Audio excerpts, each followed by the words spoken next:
রাজ্য সরকারের আর্থিক ক্ষতিপূরণ চায় না, সিবিআই তদন্তের উপর আস্থা আছে, প্রতিবাদী আন্দোলনকারীদের ভালোবাসা জানায়। মন্তব্য আরজি করে নিহত চিকিৎসকের বাবার। আরজি করে নিহত চিকিৎসকের বাবা তিনি যে প্রতিক্রিয়া দিয়েছেন, রাজ্য সরকারের আর্থিক ক্ষতিপূরণ চায় না, সিবিআই তদন্তের উপর আস্থা আছে, প্রতিবাদী আন্দোলনকারীদের ভালোবাসা জানায়। এ নিয়ে আরো বিস্তারিত জানবো, আমাদের সঙ্গে রয়েছে প্রতিনিধি জয়ন্ত মজুমদার। জয়ন্ত, নিহত যে চিকিৎসক তার বাবা ঠিক কি জানিয়েছেন?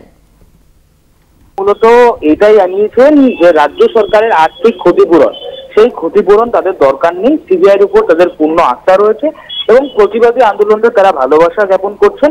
এবং যদি রাজ্য সরকারের আর্থিক অনুদান বা আর্থিক যে ক্ষতিপূরণ সেই ক্ষতিপূরণ তারা নেন, তাহলে তার মেয়ের মৃত্যুর বিনিময়ে যদি আর্থিক ক্ষতিপূরণ বা আর্থিক সাহায্য নেন তাহলে তার মেয়ের আত্মা কষ্ট পাবে, এমনটাই কিন্তু মৃত চিকিৎসকের বাবা কিন্তু জানিয়ে দিয়েছেন। এবং যারা এই যে দেশ বিদেশ জুড়ে যে আন্দোলন, গোটা রাত্রি জুড়ে গতকালকে রাত্রিবেলা দেখেছি যে আন্দোলন চলেছে, তার পরিপ্রেক্ষিতে বলছেন সমস্ত আন্দোলনকারীরা যারা আন্দোলন করছেন তাদেরকে ধন্যবাদ জানাই, তাদেরকে বিশেষ কৃতজ্ঞতা জানাই, এমনটাই কিন্তু পরিবারের তরফ থেকে বলা হচ্ছে। এবং আজকে সিবিআই একটি প্রসঙ্গ তোলা হয় যে সিবিআই এর কাছে তারা কিন্তু বিশেষ কিছু নথি এবং তারা আইনগত হতে পারে সেটা, এবং তাদের কিছু বিশেষ তথ্য সেটা কিন্তু সিবিআই এর কাছে তারা পেশ করেছে। কিন্তু কি তথ্য সেটা কিন্তু তদন্ত সাপেক্ষ, যেহেতু তদন্ত সাপেক্ষ সেহেতু কিন্তু সেটা কিন্তু বলা যাবে না, এমনটাই কিন্তু মৃত চিকিৎসকের বাবা বলেছে। এবং পাশাপাশি সিবিআইয়ের উপর তাদের আস্থা রয়েছে, এমনটা কিন্তু জানা যাচ্ছে পরিবারের কাছ থেকে। বেশ, ধন্যবাদ তোমাকে জয়ন্ত।